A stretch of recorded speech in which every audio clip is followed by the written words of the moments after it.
अशोक मौर्य के आरंभिक जीवन के बारे में हमें बौद्ध ग्रंथों के साथ साथ जैन ग्रंथों और ब्राह्मण ग्रंथों से भी जानकारी मिलती है, लेकिन इनसे भी बढ़कर पुरातात्विक साक्ष्य हैं जो अशोक के बारे में जानकारी देते हैं। उनमें प्रमुख रूप से अशोक के शिलालेख और स्तंभलेख हैं। बौद्ध ग्रंथों से पता चलता है कि अशोक अपने प्रारंभिक जीवन में अत्यंत क्रूर तथा दुष्ट और उद्दंड प्रवृत्ति का था, इसलिए वह चंड अशोक कहा जाता था। एक बार अंतःपुर में रानियों ने उसकी कुरूपता की हंसी उड़ाई तो उसने उन सबको जिंदा जलवा दिया। इसी प्रकार एक बार एक स्त्री ने अशोक वृक्ष से पत्ता तोड़कर उसे अपने पांव से रौंद डाला तो अशोक ने क्रुद्ध होकर 500 स्त्रियों की निर्दयता से हत्या करवा दी। इसी प्रकार कहा जाता है कि अपनी आज्ञा की अवज्ञा करने पर उसने कई पदाधिकारियों को भी मौत के घाट उतरवा दिया था। उसके द्वारा निर्मित जेल खाना नरक का चित्र प्रस्तुत करने वाला था। वह तनिक से अपराध में कठोर यातनाएं देता था। चीनी यात्री हेनसांग अथवा युआन च्वांग ने उस स्तंभ का भी उल्लेख किया है जो नरक के स्थान पर खड़ा किया गया था। युआन च्वांग है वो ऐसे स्थान का उल्लेख करते हैं जहाँ पर अशोक इन निर्मम घटनाओं को अंजाम दिलाता था। तो ये घटनाएं हैं वो चंड अशोक नाम को प्रमाणित करने के लिए विभिन्न इतिहासकारों के द्वारा दी गई हैं, लेकिन डॉक्टर आर.पी. त्रिपाठी हैं वो इन क्रूरता की घटनाओं को सही नहीं मानते हैं। अशोक के 5वें शिलाभिलेख से पता चलता है कि अशोक के पिता बिंदुसार के कई पत्नियां थी और अशोक के कई भाई बहन थे। महावंश में सबसे बड़े पुत्र का नाम सुमन बताया गया है, जबकि दिव्यावदान में सुसीम को सबसे बड़ा बताया गया है। इसी प्रकार अशोक के नाम के संदर्भ में अनेक धारणाएं हैं। अशोक के अधिकांश अभिलेखों में देवानाम पिये पियेदसी या देवानाम प्रिय प्रियदर्शी राजा शब्द का प्रयोग हुआ है, लेकिन जो अशोक का लघु शिलालेख जो हमें कर्नाटक के मास्की नामक स्थान से प्राप्त हुआ है, उसमें अशोक का नाम स्पष्ट रूप से देवानाम पिये अशोकस मिलता है। यानी कि अशोक के व्यक्तिगत नाम का उल्लेख है वो हमें मास्की लघु शिलालेख से पता चलता है। दीपवंश और सुमंगल विलासिनी दीपवंश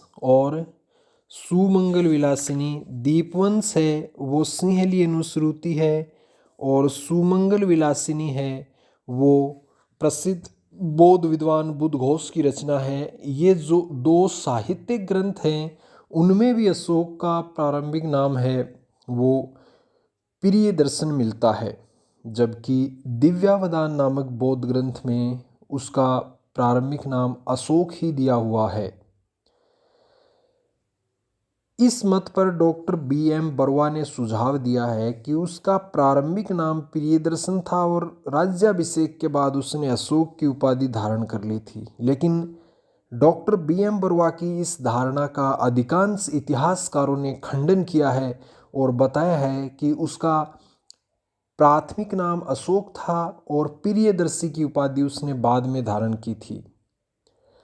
दूसरी धारणा ही अधिकतर इतिहासकारों द्वारा मानी जाती है कि उसका नाम है वो अशोक था और उपाधि प्रियदर्शन की थी। सुसीम अपने सौतेले भाई अशोक से नाराज रहता था। दिव्यावदान और इतिहासकार डेविस ने अशोक को एक ब्राह्मणी का पुत्र बताया है जो चंपा की रहने वाली थी। अशोकावदान नामक ग्रंथ में अशोक की माता का नाम धमा बताया गया है। कुछ विद्वानों ने अशोक की माता को यूनानी भी बताया है, परंतु अधिकांश विद्वानों की धारणा है कि अशोक की माता एक ब्राह्मणी थी और उसका नाम सुभद्रांगी था। सुभद्रांगी के हमें और नाम भी मिलते हैं, जैसे जनपद कल्याणी, दर्शनिया आदि। तो अपने को याद रखना है कि अशोक के माता पिता का नाम है वो बिंदुसार और सुभद्रांगी था। सुभद्रांगी के गर्भ से ही अशोक और विगताशोक नाम के 2 पुत्र उत्पन्न हुए माने जाते हैं। माता अति सुंदर थी, परंतु अशोक कुरूप था। इस कारण भी बिंदुसार अशोक से नाराज रहता था। परंतु शिक्षा सब राजकुमारों की एक साथ ही हुई। विद्या अर्जन में अशोक प्रतिभा संपन्न राजकुमार सिद्ध हुआ। कहा जाता है कि जब अवंती का राज्यपाल का पद संभालने जा रहा था अशोक, तो उसे विदिशा में ठहरना पड़ा और वहीं की एक व्यापारी की पुत्री देवी के साथ उसने विवाह कर लिया। इस विवाह के अलावा भी उसके कई पत्नियां थीं, जैसे असंधमित्रा, तिस्यरक्षिता, पद्मावती और कारुवाकी। असंधमित्रा की मृत्यु हो जाने पर तिस्यरक्षिता उसकी पटरानी बनी। इतिहासकार A.L. बासम का कहना है कि कारुवाकी ही तिस्यरक्षिता थी, जिससे तीवर नाम का पुत्र उत्पन्न हुआ। कुणाल का जन्म उन्होंने पद्मावती से हुआ बताया है।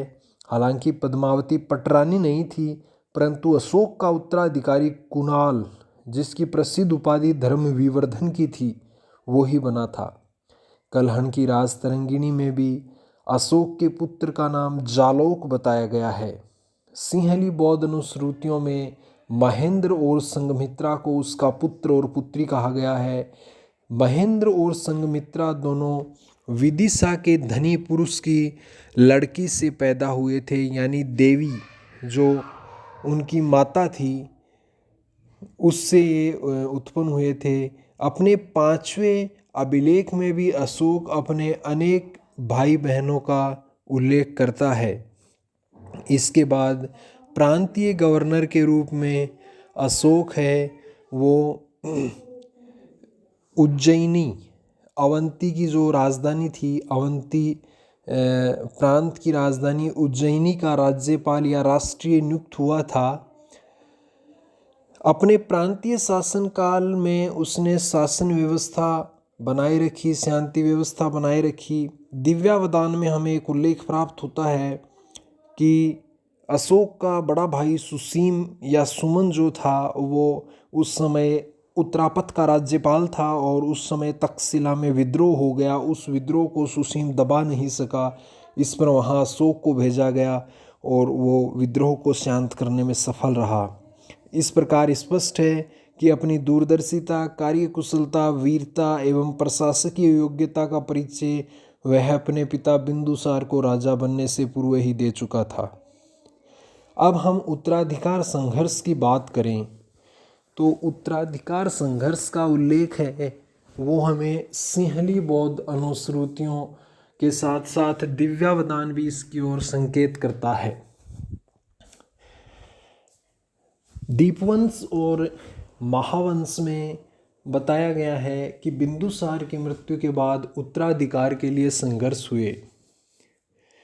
यह भी कहा गया है कि अशोक ने मंत्री राधागुप्त की सहायता से अपने सौतेले भाई सुसीम को परास्त कर उसे गद्दी से उतारा और स्वयं सम्राट बना। इसके प्रमाण में कहा जाता है कि अशोक ने राधागुप्त को अपना प्रधानमंत्री इसीलिए बनाया था क्योंकि राधागुप्त की मदद से ही वह सिंहासन प्राप्त कर सका। Doctor V.A. स्मिथ ने अपनी पुस्तक अशोक में लिखा है कि अशोक के राज्याभिषेक में 4 वर्ष का विलंब हुआ। इससे यह तो स्पष्ट है कि अशोक का उत्तराधिकार विवादग्रस्त था और उसका भाई सुसीम उसका प्रतिद्वंद्वी था। अतः सुसीम को अपने मार्ग से हटाना उसे आवश्यक था। इसलिए स्पष्ट है कि अशोक को राजगद्दी प्राप्त करने हेतु संघर्ष अवश्य करना पड़ा।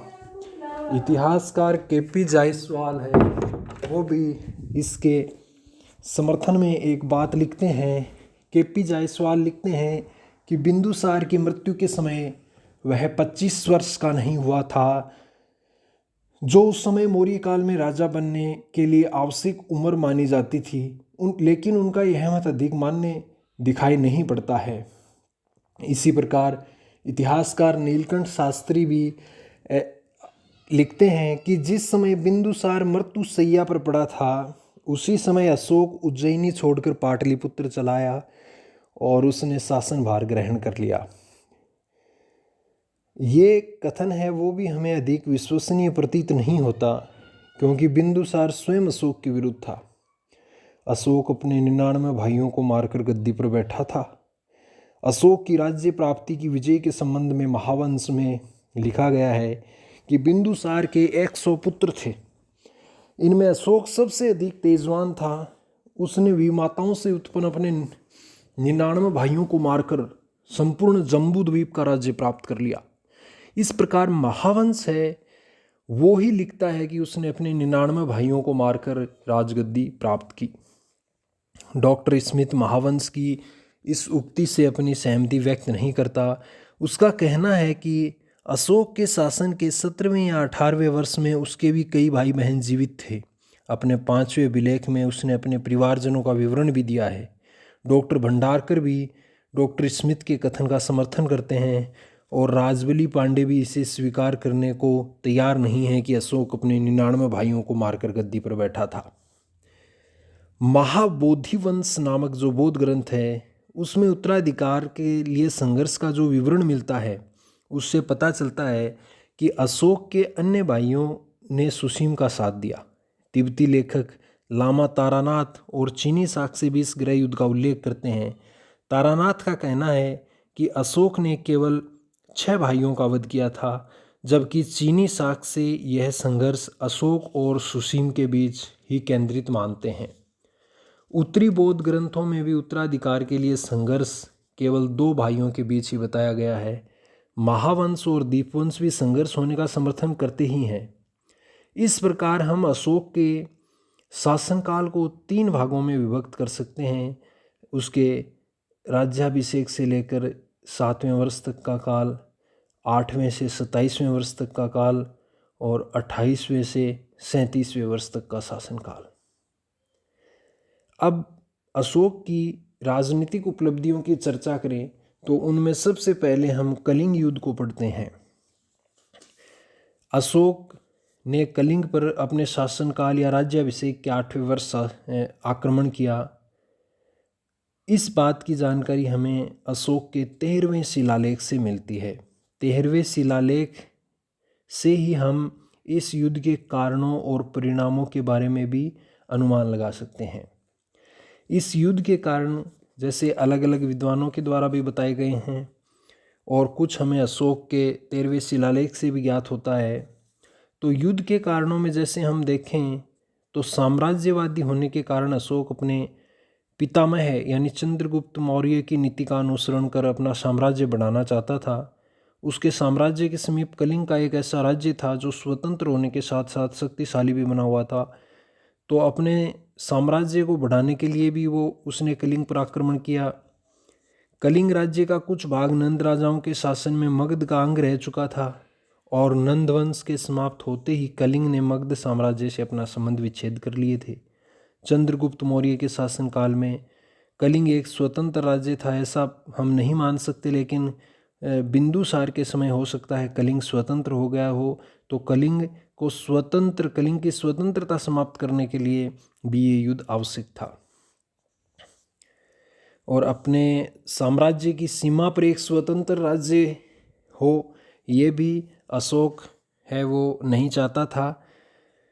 और अशोक की सैनिक शक्ति उस समय पर्याप्त थी, इसलिए इस युद्ध का जो विवरण हमें 13वें शिलालेख में मिलता है उससे उसकी सैनिक शक्ति है वो सुदृढ़ बताई गई है।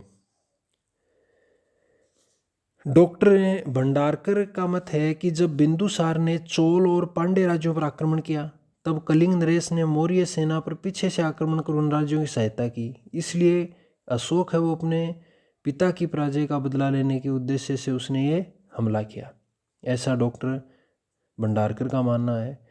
डॉक्टर रोमिला थापर का मानना है कि कलिंग युद्ध का वास्तविक कारण था अशोक दक्षिण भारत की ओर जाने वाले जल और स्थल दोनों मार्गों को अपने अधीन रखना चाहता था। यानी वो डॉक्टर रोमिला थापर है, इसका उद्देश्य वो व्यापारिक बताती हैं कि जल और थल मार्ग दोनों पर अशोक अपना अधिकार रखना चाहता था। इसके अलावा हमें प्लिनी है, वो प्लिनी इस क्षेत्र को हाथियों के लिए प्रसिद्ध बताता है। तो हम ये एक अनुमान लगा सकते हैं कि कलिंग हाथियों के लिए प्रसिद्ध था और अपने राज्य की सुरक्षा और विस्तार के लिए अशोक को गज सेना की आवश्यकता थी, तो इस उद्देश्य से भी उसने कलिंग जीता हो, ऐसा हो सकता है। तो जब युद्ध हुआ तो युद्ध में ऐसा कहा जाता है कि कलिंग निवासियों ने वीरता से सामना किया, लेकिन 4 माह तक युद्ध चला और युद्ध की विभीषिका में अनेक आहुतियाँ हो गई। हताहतों की संख्या 2.5 लाख से अधिक पहुंच गई। हो सकता है इस संख्या में साधारण व्यक्ति भी हों, लेकिन अशोक के 13वें शिलालेख से ज्ञात होता है कि युद्ध में 1.5 लाख लोग बंदी बनाए गए, 1 लाख लोग मौत के घाट उतार दिए गए। इस अभिलेख में ये भी बताया गया है कि इस युद्ध में भाग न लेने वाले ब्राह्मणों, श्रमणों और गृहस्थ लोगों को निष्कासन का कष्ट भोगना पड़ा। इस महाविनाश से प्लेग फैल गया।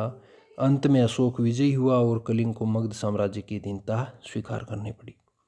अब कलिंग युद्ध के क्या परिणाम हुए उसको हम 2 भागों में बांट सकते हैं, तात्कालिक परिणाम और दूरगामी परिणाम। दूरगामी परिणाम को पहले देख लेते हैं अपन कि दूरगामी परिणाम में अशोक है, उसके मन मस्तिष्क पर इस युद्ध की विभीषिका का अत्यंत प्रभाव पड़ा और उसका हृदय परिवर्तन हो गया और उसने फिर युद्ध प्रधान नीति को छोड़कर अहिंसा प्रधान और शांतिवादी नीति अपना ली। यानी उसने युद्ध विजय के स्थान पर या सैनिक विजय के स्थान पर धम्म विजय को प्रधानता दे दी और अशोक है, उसका झुकाव है वो बौद्ध धर्म की ओर हो गया। तात्कालिक परिणामों में हम देखते हैं कि कलिंग है वो मौर्य साम्राज्य का भाग बन गया और उसके प्रशासन की सुविधा की दृष्टि से उसको 2 भागों में बांट दिया गया। उत्तरी केंद्र जिसकी राजधानी तौसाली या धौली और दक्षिणी केंद्र जिसकी राजधानी जौगढ़ को बनाया गया। और कलिंग वासियों के साथ न्याय करने के 2 आदेश भी उत्कीर्ण करवा दिए गए, जिनको कलिंग के पृथक शिलालेख कहा जाता है। कलिंग का प्रथम पृथक शिलालेख और कलिंग का द्वितीय पृथक शिलालेख। तो इस प्रकार हम देखते हैं कि दूरगामी परिणाम के रूप में जब अशोक ने शांति, मित्रता और सहयोग की नीति अपनाई तो अशोक को इतिहास में शांति और अंतर्राष्ट्रीय सौहार्द का अग्रदूत कहा जाने लगा।